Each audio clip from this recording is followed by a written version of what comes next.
जय माता दी। श्री दुर्गा सप्तशती नवम अध्याय निशुंभ वध प्रारंभ। मैं अर्धनारीश्वर के श्री विग्रह की निरंतर शरण लेता हूँ। उसका वर्ण बंधक पुष्प और सुवर्ण के समान रक्त पीत मिश्रित है। वह अपनी भुजाओं में सुंदर अक्षमाला, पाश, अंकुश और वरद मुद्रा धारण करता है। अर्धचंद्र तथा आभूषण है तथा वह 3 नेत्रों से सुशोभित है।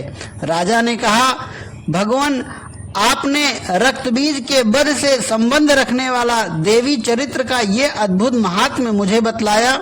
अब रक्तबीज के मारे जाने पर अत्यंत क्रोध में भरे हुए शुंभ और निशुंभ ने जो कर्म किया उसे मैं सुनना चाहता हूँ। ऋषि कहते हैं कि हे राजन, युद्ध में रक्तबीज तथा अन्य दैत्यों के मारे जाने पर शुंभ और निशुंभ के क्रोध की सीमा न रही।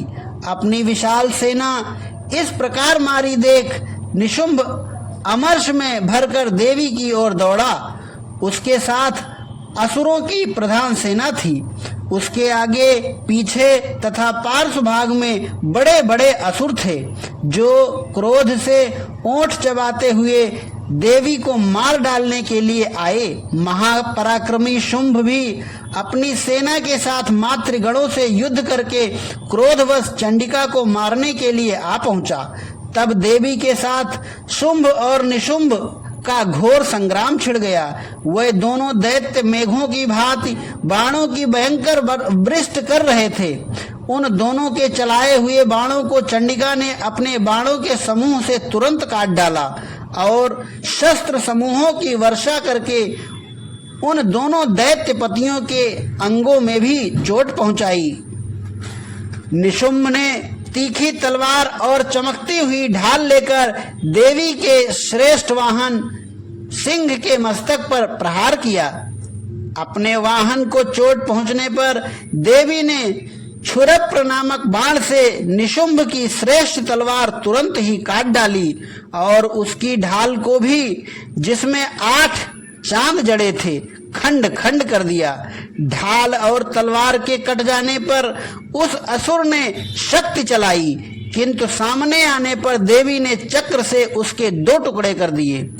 अब तो निशुंभ क्रोध से जल उठा और उस दानव ने देवी को मारने के लिए शूल उठाया, किंतु देवी ने समीप आने पर उसे भी मुक्के से मारकर चूर्ण कर दिया। तब उसने गदा घुमाकर चंडी के ऊपर चलाई, परंतु वह भी देवी के त्रिशूल से कटकर भस्म हो गई। तदंतर दैत्यराज निशुंभ को फरसा हाथ में लेकर आते देख देवी ने बाण समूहों से घायल कर धरती पर सुला दिया। उस भयंकर पराक्रमी भाई निशुंभ के धराशायी हो जाने पर शुंभ को बड़ा क्रोध हुआ और अंबिका का वध करने के लिए वह आगे बढ़ा। रथ पर बैठे बैठे ही उत्तम आयुधों से सुशोभित अपनी बड़ी बड़ी 8 अनुपम भुजाओं से समूचे आकाश को ढककर वह अद्भुत शोभा पाने लगा। उसे आते देख देवी ने शंख बजाया और धनुष की प्रत्यंचा भी अत्यंत दुस्सह शब्द किया।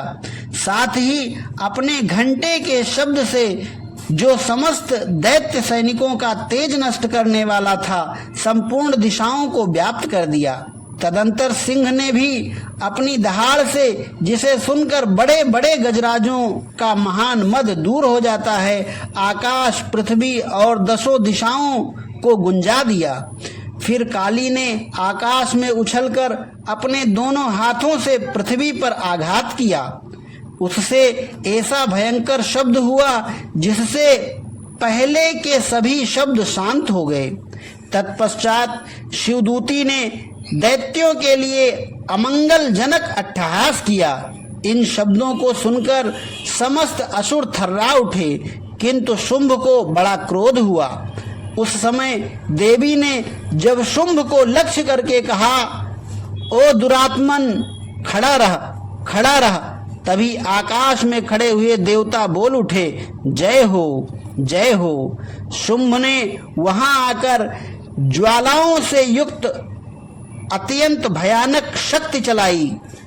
अग्निमय पर्वत के समान आती हुई उस शक्ति को देवी ने बड़े भारी लूके से दूर हटा दिया।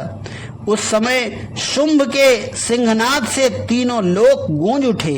राजन, उसकी प्रतिध्वनि से वज्रपात के समान भयानक शब्द हुआ, जिसने अन्य सब शब्दों को जीत लिया।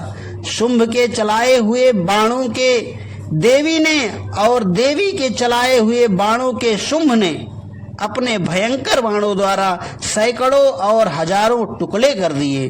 तब क्रोध में भरी हुई चंडिका ने शुंभ को शूल से मारा। उसके आघात से मूर्छित हो वह पृथ्वी पर गिर पड़ा। इतने में ही निशुंभ को चेतना हुई और उसने धनुष हाथ में लेकर बाणों द्वारा देवी काली तथा सिंह को घायल कर डाला। फिर उस दैत्यराज ने 10,000 बाहें बनाकर चक्रों के प्रहार से चंडिका को आच्छादित कर दिया। तब दुर्गम पीड़ा का नाश करने वाली भगवती दुर्गा ने कुपित होकर अपने बाणों से उन चक्रों तथा बाणों को काट गिराया। यह देख निशुंभ दैत्य सेना के साथ चंडिका का वध करने के लिए हाथ में गदा ले बड़े वेग से दौड़ा। उसके आते ही चंडी ने तीखी धार वाली तलवार से उसकी गदा को शीघ्र ही काट डाला। तब उसने शूल हाथ में लिया। देवताओं को पीड़ा देने वाले निशुंभ को शूल हाथ में लिए देख चंडिका ने वेग से चलाए हुए अपने शूल से उसकी छाती छेद डाली। शूल से विदीर्ण हो जाने पर उसकी छाती से एक दूसरा महाबली और महापराक्रमी पुरुष खड़ी रहे कहता हुआ निकला।